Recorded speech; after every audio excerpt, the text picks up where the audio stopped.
하루 잘 보내셨어요? 저는 부산에서 잠깐 살은 적이 있었거든요. 그래서 이 부산 지리를 잘 알아요. 그래서 목사님이 같이 좀 식사를 좀 섬기고 싶다 해도 괜찮다, 나 좀 놔두라. 나 혼자 잘 돌아다닐 수 있다. 오늘 기장 갔다 왔어요. 그래서 제가 좋아하는 안 하고 해도 먹고 그리고 또 이 꼼장어 구워서 먹고 혼자 잘 다닙니다. 그리고 또 우리 부산에 저를 또 좋아해 주는 또 제자들이 있습니다. 또 제자들이 굳이 또 돈을 낸다 이래가지고 또 우리 제자들이 섬김을 받았습니다. 그래서 교회와 제가 집회 기간 안에 식사하지 않는 것은 여러분 교회를 위해서 그렇습니다. 이유는 제가 돈 문제를 가지고 여기 왔단 말이에요. 그래서 담임 목사님하고 식사하거나 부목사님하고 식사하거나 장로님하고 식사하면 오해가 발생돼요. 교회 문제를 저 강사한테 얘기를 다 했나 보다. 왜냐하면 제가 가끔 성령의 충만함으로 예언적 선포가 나올 때가 있어요. 그런데 어쩌면 그렇게 우리 교회 상황을 저렇게 알고 말하듯이 하냐, 저거는 얘기 안 해주고는 모른다, 이렇게 오해를 하는 거예요. 그래서 제가 어느 교회를 가든지 집회 전에 집회 기간 안에 통화도 안 하고 식사도 안 하고 이제까지 그래 왔습니다. 그래서 오직 성령께서 알게 하는 만큼, 전하게 하는 만큼 제가 부끄럽지 않게 제가 양심적으로 전해왔습니다. 교회에 눈치도 본 적이 없고 사람의 비율을 맞춘 적도 없습니다. 그렇기 때문에 먼저는 제가 주님 앞에 떳떳하고 싶고, 또 여러분에게 떳떳하고 싶고, 여러분 교회를 보호하고 싶어서 여러분 교회의 사정이나 형편이나 이런 것 자체를 전혀 모릅니다. 이런 상황 안에서 오직 주께서 저에게 보여주는 만큼만 저는 전하면 된다고 믿고 있습니다. 오늘 멋지게 이걸 지금 해놨습니다. 여러분 교회가 아프리카에서 됐던 거 왜 안 되냐 이랬더니 되도록 해놨습니다. 되지요? 이 부산 영락교회 딱 이렇게 해서 이걸 이제 칠판으로 쓸 거예요. 그래서 그 시스템에서는 제가 뭔가를 쓰면 이걸 띄워주고, 제가 뭔가를 오랫동안 청중을 보고 얘기하면 저 얼굴을 잡아주고 이 손발이 잘 맞도록 해주면 되겠습니다.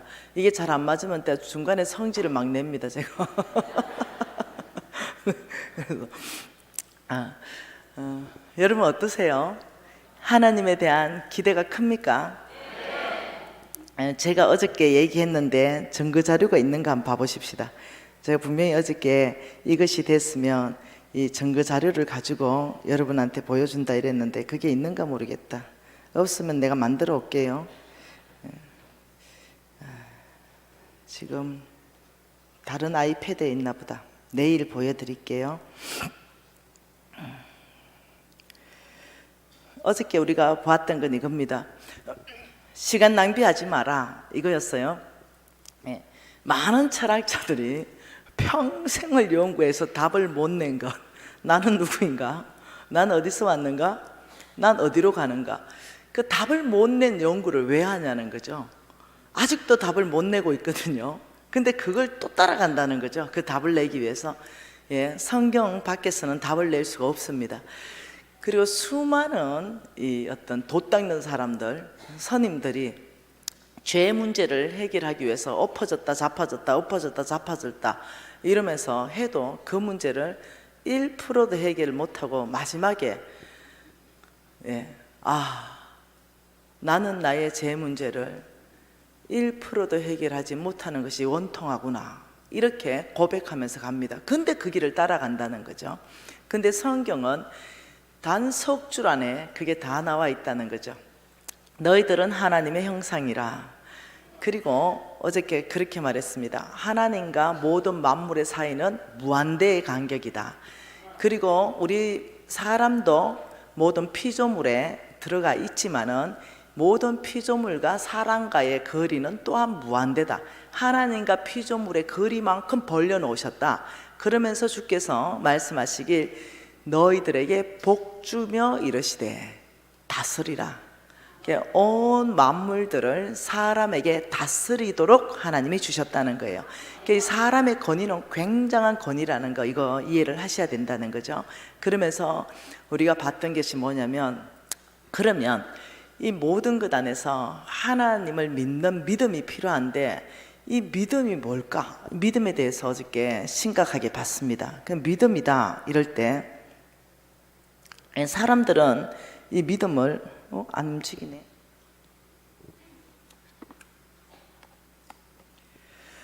사람은 이 믿음을 자동적이다 이렇게 생각한다는 거죠. 믿음은 자동적이다. 네. 이게 배터리가 거의 다 되도록 해놨네요. 충전 안 해놓고.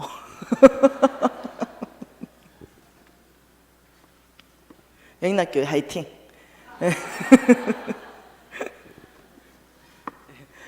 여기 지금 충전돼야 됩니다.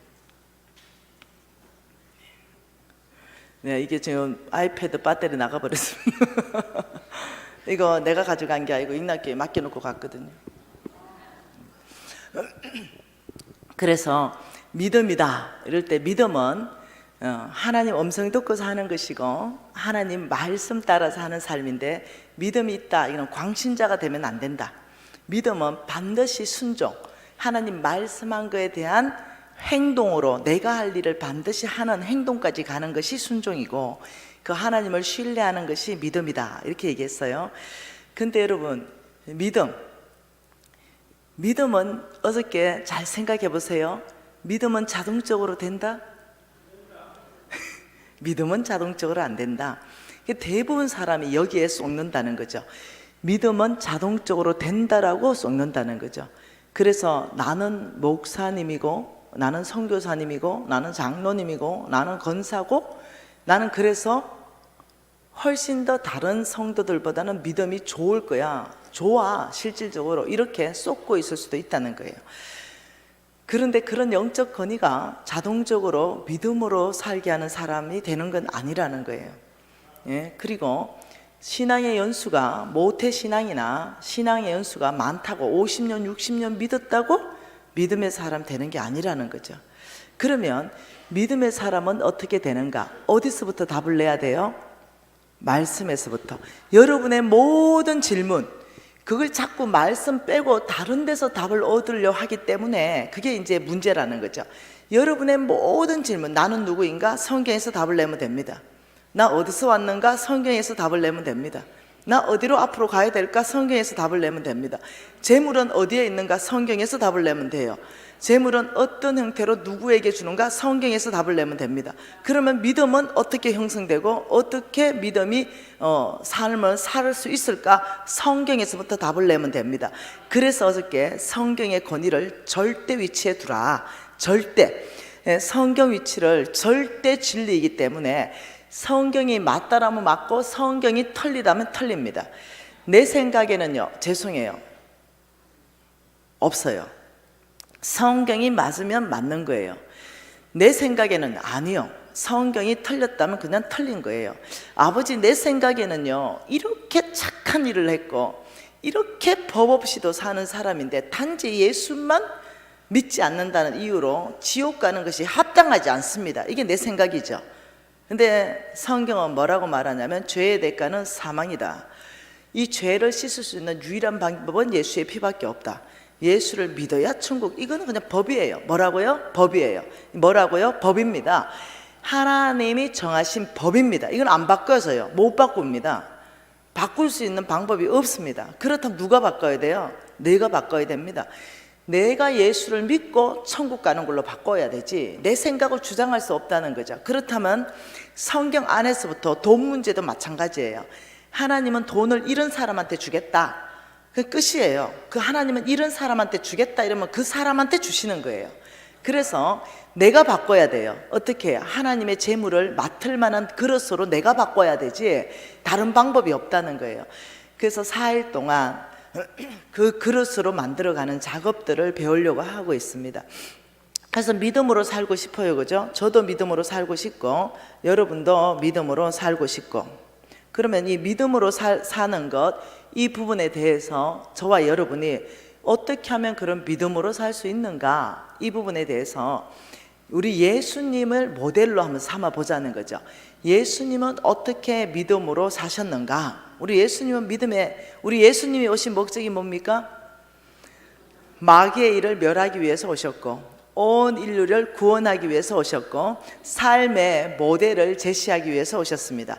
예수께서 이렇게 말씀하셨어요. 너희들은 나의 제자가 되어라 라고 말했어요. 제자는 뭡니까? 스승을 따라가는 삶입니다. 스승을 모델로 삼는 거예요. 그래서 우리 예수님은 이 땅에서 어떻게 살아야 되는가 롤 모델을 제시하고 가셨습니다. 그래서 예수님은 완벽한 인간으로 또 오셨죠. 그렇다면 우리 예수님은 어떻게 해서 그렇게 믿음으로 온전하게 되셨는가, 이 부분에 대해서 찾아보면은 우리도 그 길을 가면 되는 거예요. 히브리서 말씀 보십시다.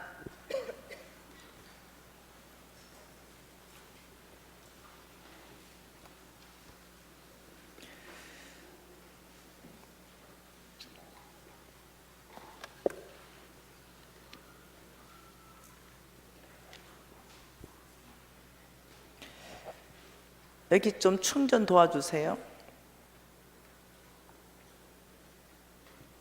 히브리서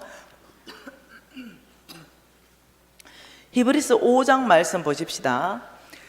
히브리서 5장 8절 한 절 말씀 같이 한번 봐볼게요. 히브리서 5장 8절 같이 한번 읽어보십시다. 그가 아들이면서도 받으신 고난으로 순종함을 배워서 온전하게 되셨은즉 자기에게 순종하는 모든 자에게 영원한 구원의 권원이 되셨다. 이렇게 말했어요. 지금 이렇게 말했어요. 첫째, 온전하게 되셨다. 이렇게 말했어요.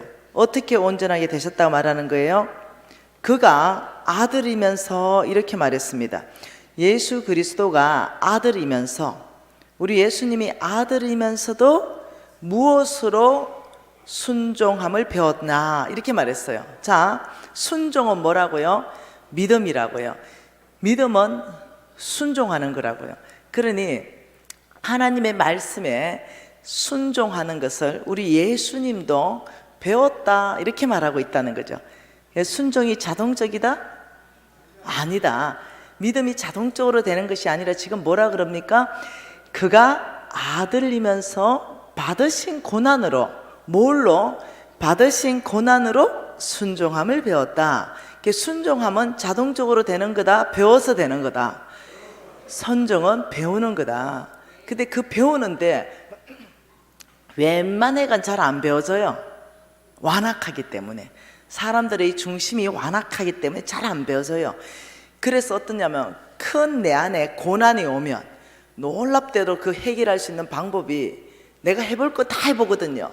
안 될 때는 죽게 돌아옵니다. 그래서 어떠냐면 배우게 되죠. 주님의 율례를 배우게 되고 주님의 법도를 배우게 되죠. 그래서 우리 예수님조차도 이 순종함을 배웠다면 저와 여러분은 배워야 되는 거예요. 이 순종함을 배우는데 어디를 통해서 배우냐면 내 인생 가운데 고난을 통해서 올 때, 고난이 올 때, 아, 왜 나는 이런 고난이 오냐? 이렇게 반응할 것이 아니라, 아버지, 이 고난을 통해서 제가 무엇을 배워야 됩니까? 이런 질문들을 해야 된다는 거죠. 아버지, 지금 나에게 있는 이 고통을 통해서 제가 무엇을 배워야 됩니까? 이 고난을 통해서 하나님은 우리에게 순종하는 사람으로 배우기를 원한다는 거죠. 그래서 예수님이 온전하게 되셨고 자기에게 순종하는 모든 자에게 영원한 구원의 권원이 되셨다, 이렇게 말했어요. 여러분, 저 역시도 마찬가지입니다. 저도 어쩌면 제가 계속적으로 성공을 했다면 이 자리에 없었을 겁니다.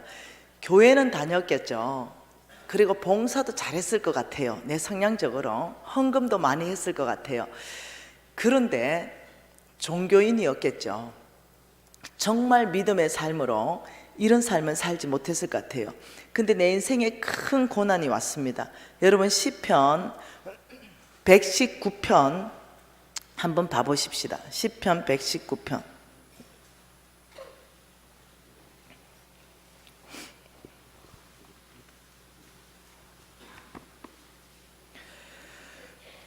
시편 119편 67절 71절. 자, 71절 한 절 같이 먼저 한번 읽어 보십시다. 71절. 고난 당한 것이 내게 유익이라. 이로 말미암아 내가 주의 율례들을 배우게 되었나이다. 67절. 고난 당하기 전에는 내가 그릇 행하였더니 이제는 주의 말씀을 지키나이다. 동일한 말씀이에요. 사람들은 고난 당하기 전에는요, 그릇 행한다. 주의 뜻과 상관없는 삶을 산다는 거예요. 네, 그릇 행하는데 놀랍도록 이제는 고난을 당한 후에는 내가 주의 말씀을 지키는 순종하는 사람이 되었습니다. 이 고백입니다. 이것은 저의 고백입니다. 네, 고난 당하기 전에는 내가 주의 뜻밖에 정말 그릇 행한 거 그때서야 알았습니다. 그러나 고난 당한 것이 나의 유익이 되었습니다. 이거 충전시키는데 시간 걸릴 것 같아요. 이거 같이 지금 충전이 안 되고 있으니까 칠판 배치해 주세요. 그래서 고난이 어떤 사람은 고난을 유익으로 만들어서 정말 믿음의 사람으로 트랜스퍼합니다. 그런데 어떤 사람은 고난 안에서 고난과 함께 죽어버립니다. 왜요? 남을 원망하고 고난이 오면 몇 가지가 일어나거든요. 내 안에 몇 가지가 일어나냐면 자기 연민에 빠집니다. 자기 연민. 아주 극심한 고난이 오면은 살 소망이 없다. 난 너무 불쌍해. 자기 연민에 사로잡힙니다. 두 번째는 정죄감에 사로잡힙니다. 내가 뭔 죄를 졌나? 내가 어떤 죄를 졌길래 내가 이 고난을 당할까? 이렇게 자기 연민에 빠졌다가 정죄감에 빠졌다가 세 번째는 아니지, 독해집니다. 저 인간 때문에 저 사람 때문에 저 사람이 나를 이렇게 만들었어. 그래서 그 만든 사람을 막 공격합니다. 네, 그러다가 네 번째 가면 더 심각해진다. 이럽니다. 하나님은 나를 사랑하지 않는 거야. 하나님 당신 살아계십니까? 이래서 이제 하나님을 원망하는 쪽으로 갑니다. 네, 이렇게 해서 그 강야에서 죽어버린 사람이 있는가 반면에 어떤 사람은 이 고난을 통해서 이것을 나에게 유익으로 만들어내면서 예수님이 고난을 통해서 순종함을 배웠다면 나 역시도 내가 하나님 앞에서 이 고난을 피하는 것이 아니라 직면해서 아버지 배우겠습니다. 그러면 주님, 이 고난, 이 고통을 통해서 저에게 무엇을 가르치기를 원하십니까? 이 질문. 제가 오늘 제가 사랑하는 제자집을 방문했습니다. 그 제자집을 방문해 가지고 제가 제일 먼저 들어가서 질문했던 게 이겁니다. 주님, 그 제자가 지금 고통 가운데 있거든요. 주님, 우리 제자가 왜 이 고통 가운데 있어야 됩니까? 정말 잘 되면 좋겠는데, 내가 사랑하는데. 이렇게 하는데 주님이 저한테 하신 말씀이 베드로 5장 6절과 7절 말씀이었어요. 하나님의 능하신 손 아래서 겸손하라. 때가 되면 너희를 높이시리라. 너의 염려를 다 주께 맡겨라. 이는 그가 너희를 돌보심이라. 이 두 절 말씀을 정확하게 저한테 하셨어요. 그러면서 제가 알았죠. 이 두 부부를 하나님께서 무엇을 다루고 있는가? 이것은 하나님이 쓰시기 위해서 그 깊이 안에 그 고난을 통해서 겸손한 사람으로 훈련시키고 있었던 거예요. 네, 그러면 그 고난은 언제 물러갑니까? 이 훈련의 목적 끝나면 물러갑니다. 이 겸손해지고 이러면 물러가는 거죠. 겸손의 정의가 또 뭐예요? 겸손의 정의? 겸손하다, 이거는 자기 자리를 지키는 거예요. 자기 자기를 지키는 게 겸손이에요.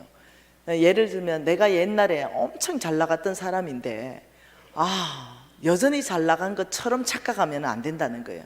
예전에 잘 나갔지만 지금은 칼국수밖에 먹을 수 없는 형편이에요. 예를 들면 그러면 칼국수 먹는 것이 겸손한 삶입니다. 내가 예전엔 무지 잘 나갔는데 지금은 아주 힘들고 빚져 있고 어려워요. 그런데도 나는 하얏트 호텔에 가서 식사한다. 이 자체가 벌써 교만한 삶이라는 거예요. 내 바운다리를 넘어간다는 거예요. 그것 자체도 훈련이라는 거예요. 내 삶에 지금 허락된 환경 안에서 순복할 수 있는 것. 네, 이 모든 삶 전체 안에서 하나님이 이 부부를 다루는 걸 보았습니다. 그래서 소망이 있는 건 이겁니다. 때가 되면 내가 너희를 높이리라. 너의 염려를 다 주께 맡겨라. 이는 그가 너희를 돌보심이라. 아, 기뻤습니다. 두 메시지가 같이 왔죠. 하나는 소망이고 하나는 너의 교만을 꺾을 것이다. 우리 밑에 있는 뿌리 안에 있는 그 교만을 다루는 걸 보았습니다. 그래, 밥 먹으면서 얘기를 해줬습니다.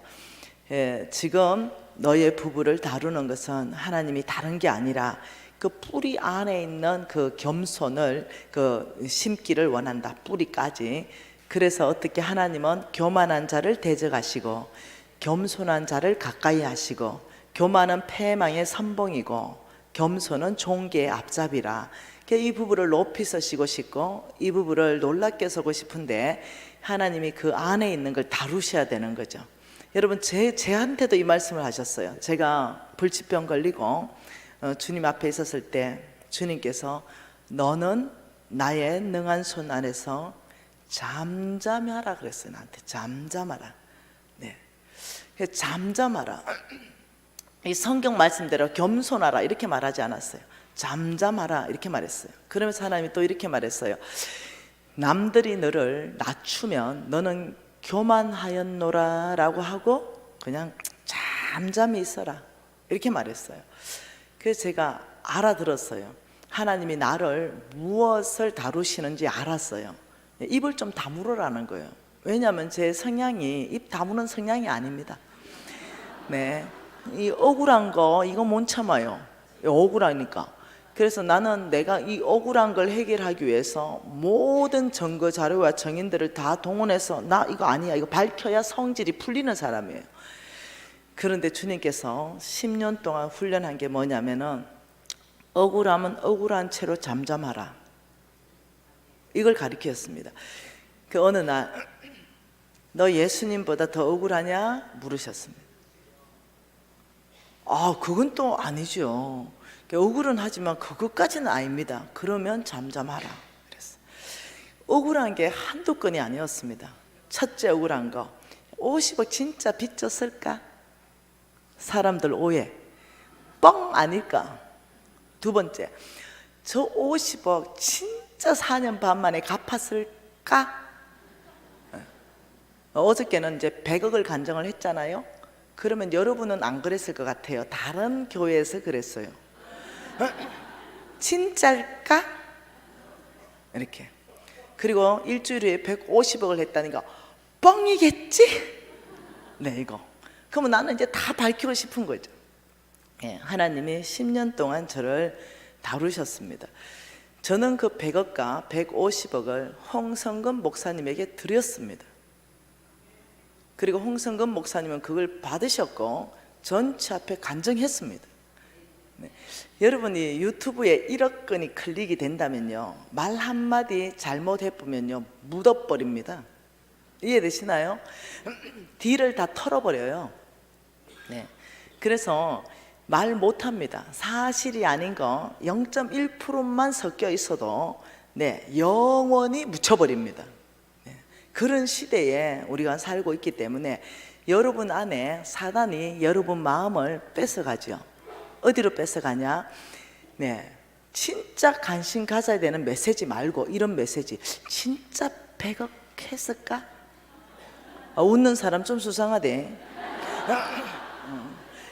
이런 생각을 했거나 들었거나 웃는 사람 수상하대. 이런데 온통 정신을 다 빼게 만드는 거죠. 의심하게 만들고 궁금하게 만들고. 그게 왜 궁금해? 네, 뭐 했길래 그렇게 돈이 많대? 뭐 이런 거. 네, 그래서 어떠냐, 그쪽에 다 정신을 파느라고 4일 동안 내 메시지가 안 들어와. 여러분 교회 말하는 게 아니에요. 이제까지 지나간 교회들 얘기하는 거예요. 네. 아, 놀랍죠?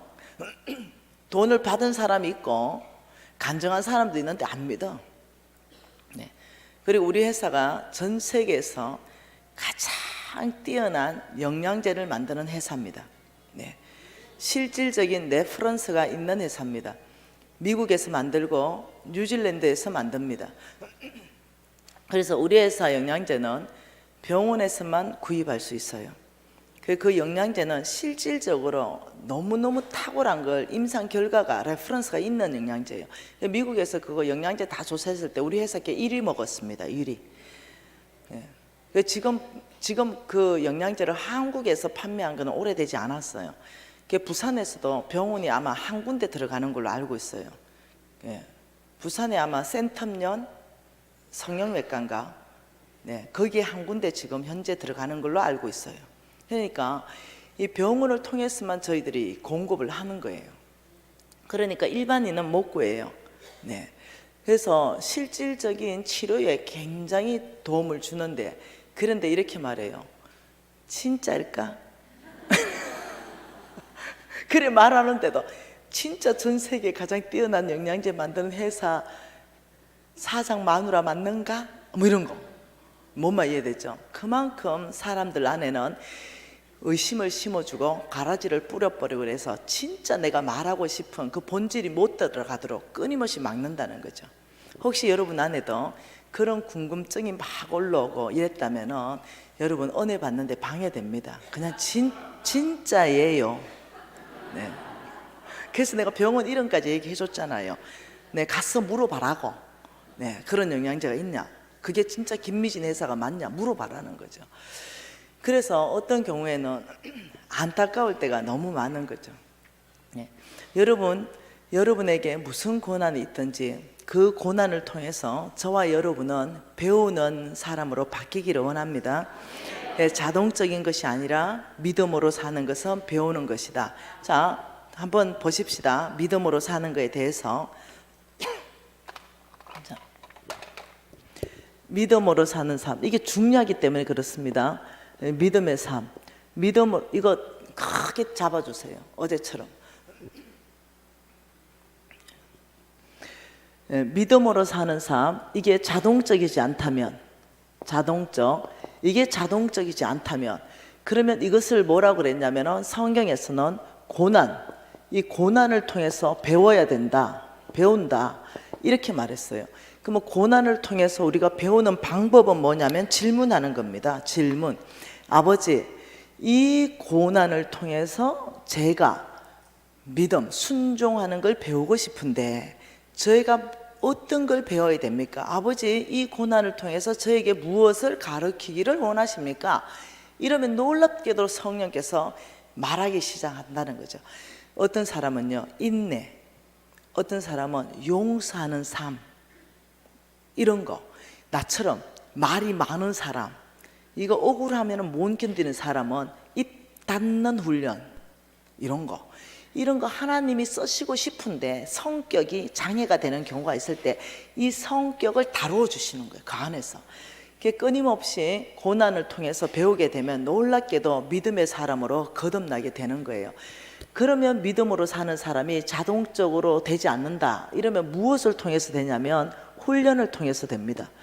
믿음으로 사는 사람들은 주로 이렇게 생각하죠. 신앙의 연수가 많으면 믿음으로 자동적으로 믿음의 사람 될 것이고, 점점 더 장로가 되면 더 믿음의 사람이 될 것이고, 선교사가 되면 더 믿음의 사람이 될 것이고, 목사님이 되면 최고의 믿음의 사람이 될 것이다 하는데 그게 착각이라는 거죠. 그게 아니라 믿음으로 사는 삶, 이 믿음의 사람은 그런 게 아니라 누가 훈련하느냐, 이 훈련에 따라서 믿음의 사람이 되고 믿음의 사람이 안 될 수도 있어요. 자, 훈련이다 이러면 특징을 가지고 있는데 그 특징 첫 번째 훈련이라는 것은요, 시간이 필요해요. 시간. 하루아침에 안 된다는 거예요. 이게 훈련의 특징 두 번째는 무슨 행동을 반복적으로 해야 돼요. 반복적. 자, 세 번은 뭐냐면 실수할 수 있습니다. 실패할 수 있습니다. 이게 훈련의 특징이에요.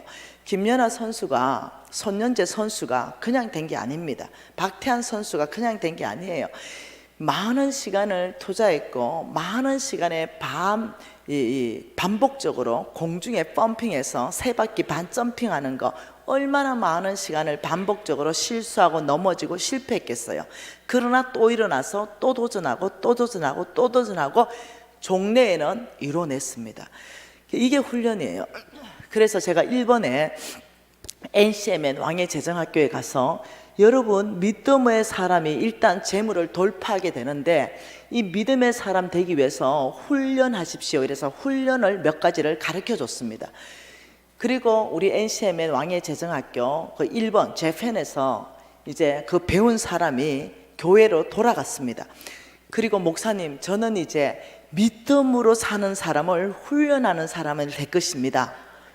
훈련한 중에 있습니다. 이랬더니 일본 목사님이 난리가 났습니다. 벼락이 떨어졌습니다. 이단에 갔다 왔냐? 그 이단이냐? 누가 믿음으로 사는 걸 훈련으로 된다고 가르치느냐? 그래서 김미진 간사와 홍성건 목사님한테 배웠습니다. 이랬더니 완전히 그냥 이단적인 메시지를 네가 듣고 왔다.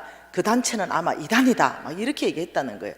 그래 이 아이가 아무리 들어도 이단 아닌 것 같은데 우리 담임 목사님이 이단이라고 가지 말라고까지 얘기했다. 그게 뭔데? 뭐 때문에? 이러니까 믿음으로 사는 걸 훈련으로 된다고 가르치는 메시지는 이단이다. 이렇게 말했다는 거죠. 그래서 제가 목사님이라 하더라도 성경 말씀에 계시함이 없으면 반쪽짜리를 가르칠 수 있겠구나, 이런 생각을 했습니다.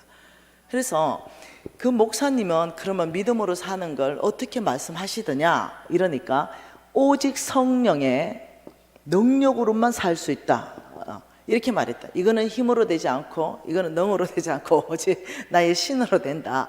그렇게 성령의 능력으로만 오직 믿음으로 살 수 있지 이 훈련으로 되는 게 아니다. 이 인본적인 것 같은 이런 어떤 것을 가르치냐, 이렇게 됐다는 거죠. 여러분, 틀린 말 아닙니다.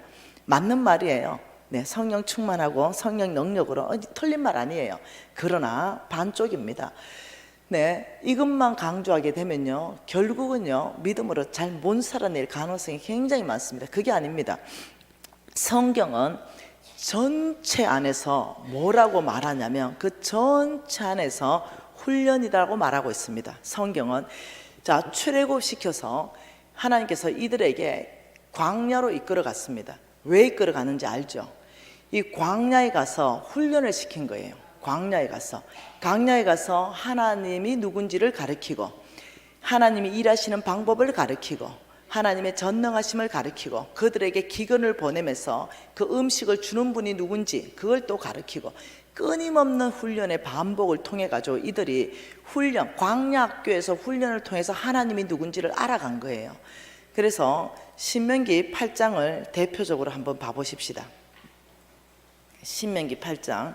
우리가 이런 기반들을 알아야 훈련을 할 수 있다는 거예요. 신명기 8장 1절 한 절 같이 한번 읽어볼게요. 내가 오늘 명하는 모든 명령을 너희는 지켜라. 이 말이 뭐예요? 믿음으로 살아라, 이 말입니다. 하나님 말씀 따라 살아라, 이 말이에요. 너희는 내가 명령하는 하나님의 명령을 지켜라. 이게 믿음으로 살아라. 그리하면 믿음으로 살면 너희가 살고 번성하고 여호와께서 너희의 조상들에게 맹세하신 땅에 들어가서 그것을 차지할 것이다. 이 말은 너는 나의 말씀 따라서 믿음으로 살게 되면 너는 번성하게 되고 내가 약속한 대로 너는 그 가나안 땅에 들어가서 그 땅을 차지하게 될 것이다. 이 약속의 말씀입니다. 그래 하기 위해서 2절 같이 읽습니다. 내 하나님 여호와께서 이 40년 동안에 내게 광야의 길을 걷게 하신 것을 기억하라. 내 하나님 여호와께서 40년이랬어요. 40년 동안 광야는 광야 학교로 집어넣어 버렸다 이거예요. 광야로 몰아넣어 버렸다 이거예요. 그걸 기억해라. 누가 광야로 걷게 했냐? 하나님께서 40년을 그냥 뭐 한 일주일이면 갈 길을 워낙 완악하고 준비되지 않고 늘 불순종하고 거역하니 이 백성 그대로는 못 들어가는 거예요. 그래서 하나님이 뺑뺑이를 40년을 돌리면서 광야길을 걷게 하신 그 하나님을 기억해라. 이유가 있다.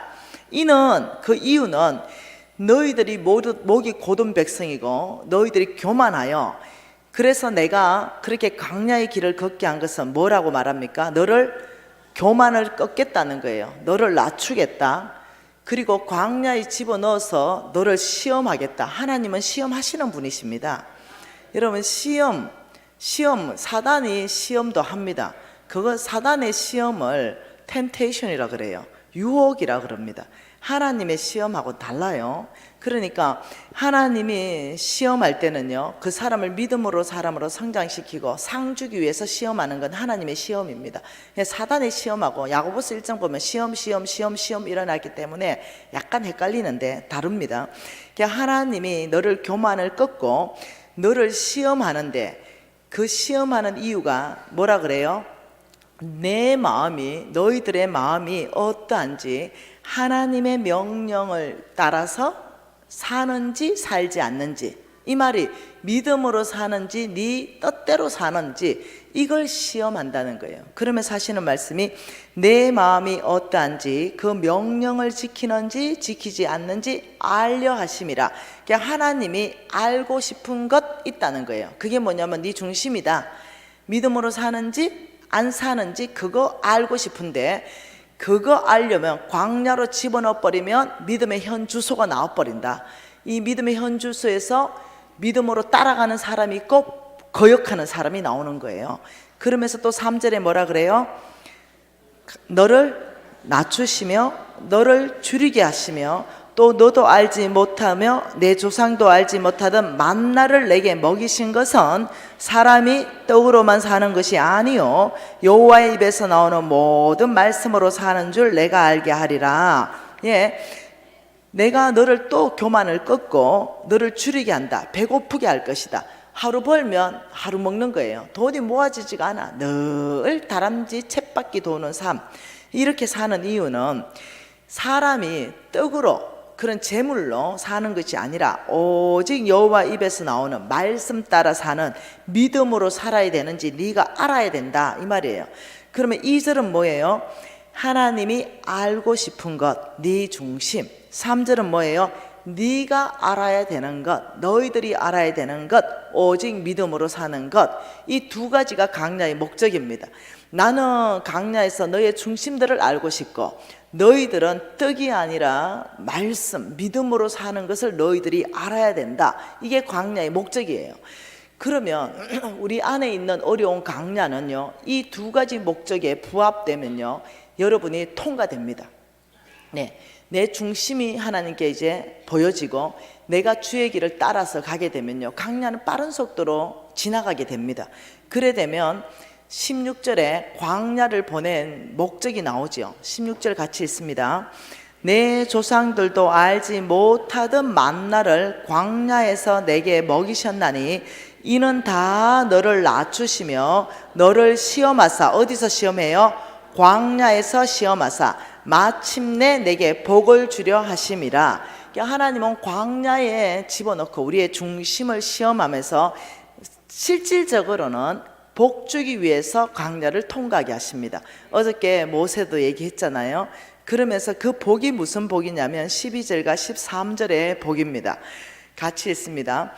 내가 먹어서 배부르고 아름다운 집을 짓고 거주하게 되며 내 소와 양이 번성하며 내 은검이 정식되며 내 소유가 다 풍부하게 될 때, 여러분 하나님을 오해하지 마십시오.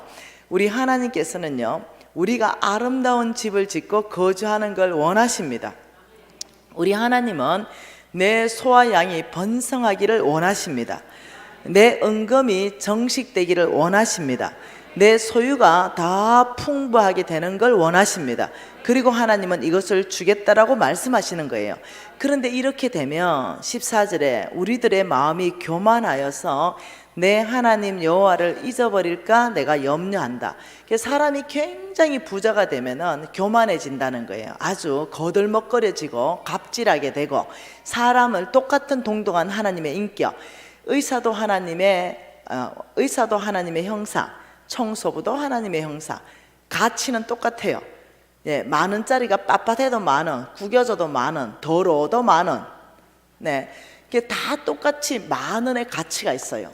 청소부도 하나님의 존귀한 형상으로서 가치가 똑같고, 내가 변호사, 판검사, 교수라도 하나님의 형상, 똑같은 동등한 가치 안에 있습니다. 예, 점만 좀 다를 뿐이에요. 네, 누군가는 청소해야 돌아갑니다. 그런데 갑질하죠. 나는 위에 있는 사람, 너는 밑에 있는 사람. 굉장히 사회가 이상하게 돌아가고 있죠. 네, 굉장히 마음부터 교만해져서 백화점 쇼핑에도 어떻게 해요? 그냥 너무 감사하잖아요. 나를 위해서 수고해주고 나를 위해서 옷을 골라주고 너무 고맙잖아요. 너무 고맙고 직원들한테 말 한마디에 친절하는데 그게 아니죠. 아주 그냥 알로 보고 아주 그냥 무시하고 이렇게 하죠. 예, 그래서 얼마나 마음이 교만해지는지 그 하나님을 잊어버릴까 염려한다. 그러면서 17절에 이렇게 같이 있습니다. 17절에 뭐라 그래요?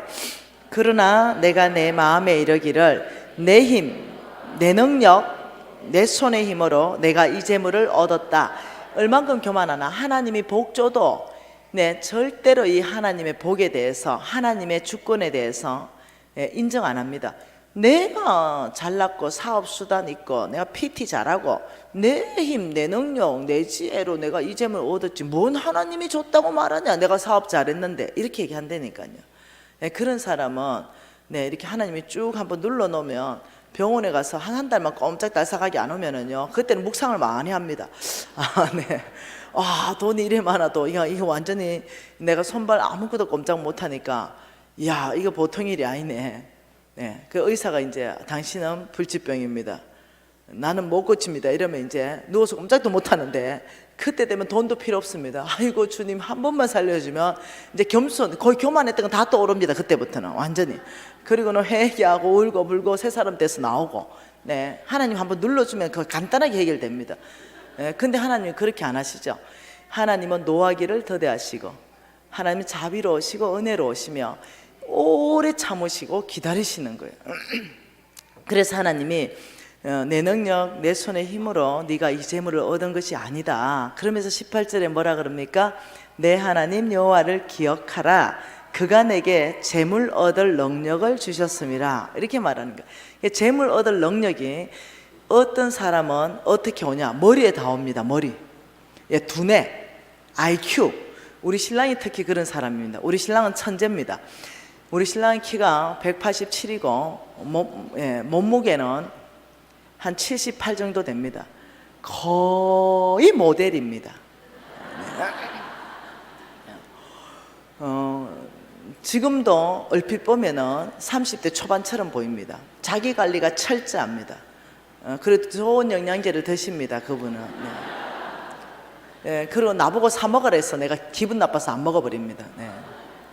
그러니까 이 신랑은 이 머리가 워낙 똑딱해가지고 이 아이디어로 돈을 다 벌어요. 아이디어. 아이디어를 가지고 나는 이 좀 안 되는 거예요, 머리가.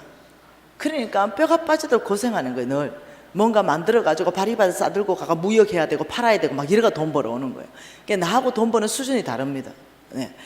내 친구는 얼마나 이 친구가 건강한지 노가다를 떼어요. 이 친구는 일찍이, 이 친구는 자기가 머리가 없다는 거 알고 대학을 안 가버렸어요. 그리고 내가 이 친구를 존경합니다. 애를 5마리를 낳습니다. 그리고 이 친구는 노가다판에 바로 들어갔습니다. 자기하고 적성이 딱 맞다고. 그리고는 노가다판에서 그 10장을 했습니다. 전체 짱을 노가다판에는 10장이라 그럽니다. 그래서 이 친구는 이 노가다판에 짱이 됐습니다. 그리고 5아이를 대학을 다 보냈습니다. 그리고 자고 나면 새 힘이 솟는답니다.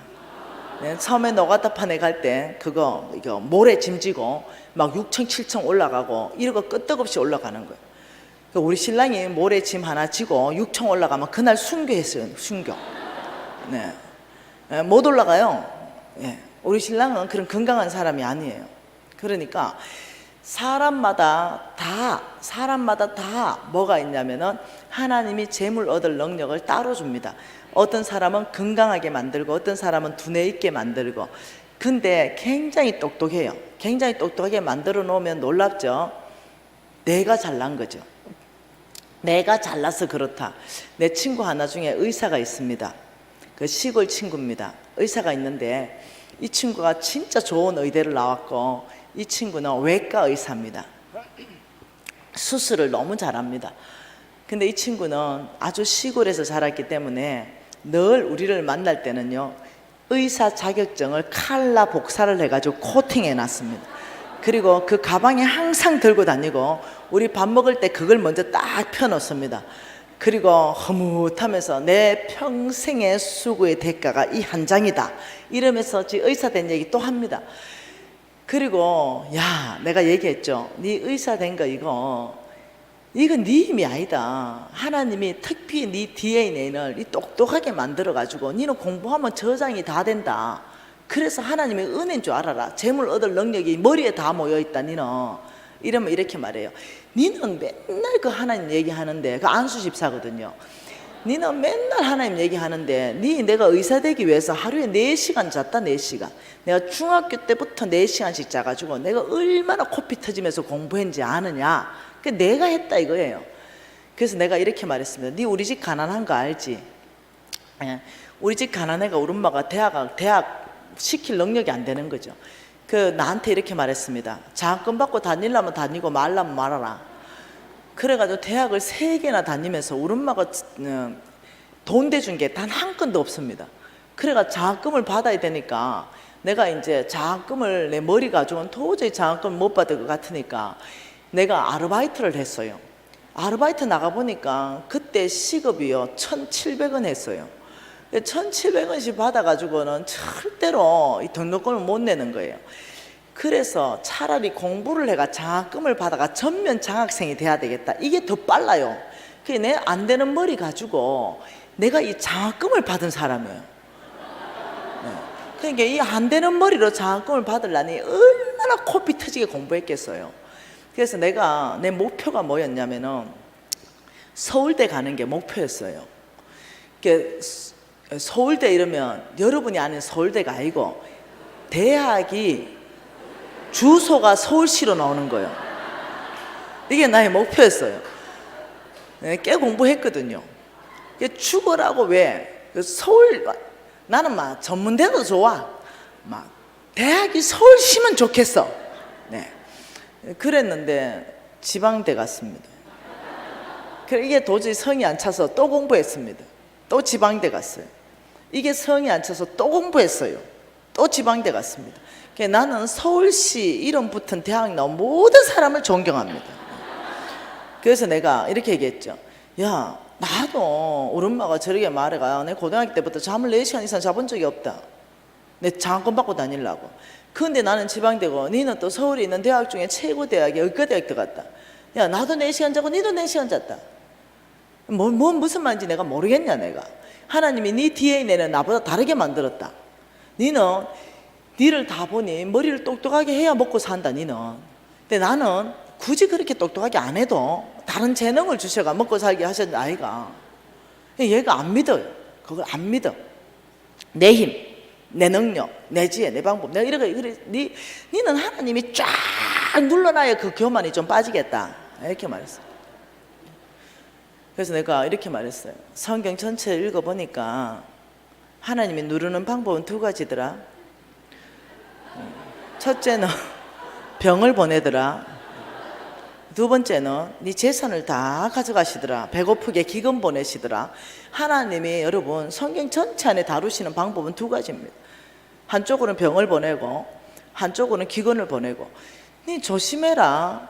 병 들거나 기근 들라. 이렇게 너무 교만해가. 근데 이 친구가 야, 그런 소리 하지 마라. 내가 의사인데 무슨 병 드노?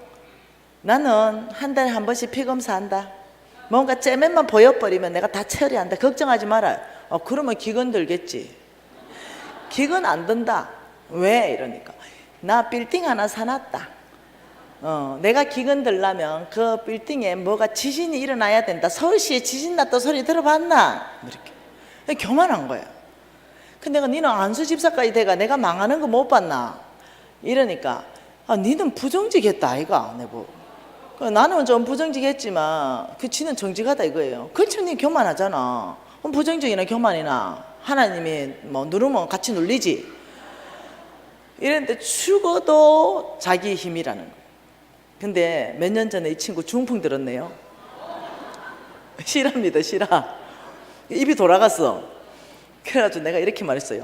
야, 입 돌아간 데는 막 한의사가 최고다. 빨리 한의원 가래. 이러니까 얘가 교만하다 했잖아요. 여러분, 양방 의사가 한의사를 의사로 봐줍니까? 안 봐요. 왜냐, 교만하니까. 네, 절대로 양방이 못 고치는 거 한방이 고치거든요. 이번에도요, 케냐 가보니까요, 한방 잘 고치더라고요. 네. 근데 안 믿는 거죠. 그러니까 무슨 한방이냐 이러면서 자기가 고친다는 거예요, 자기 병을. 그 내가 시간 타이밍이다, 입 돌아간 거는.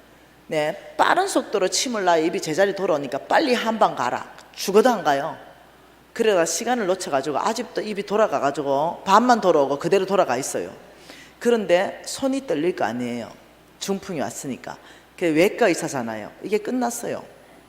네. 그래서 의사 잠시 내려놨어요. 그 몇 년이 벌써 지나버렸어요. 몇 년이 지났는데도 이게 타이밍을 놓쳐서 손이 안 돌아오는 거예요. 그리고 1년, 2년, 3년, 4년, 5년 지나니까 이 마음이 쭉 가라앉은 거죠.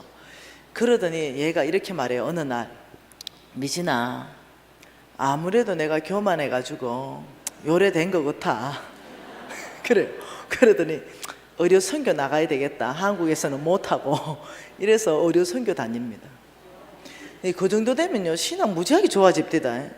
하나님이 한 번씩 눌러놓으면 놀랍도록 믿음의 사람으로 바뀌더만요.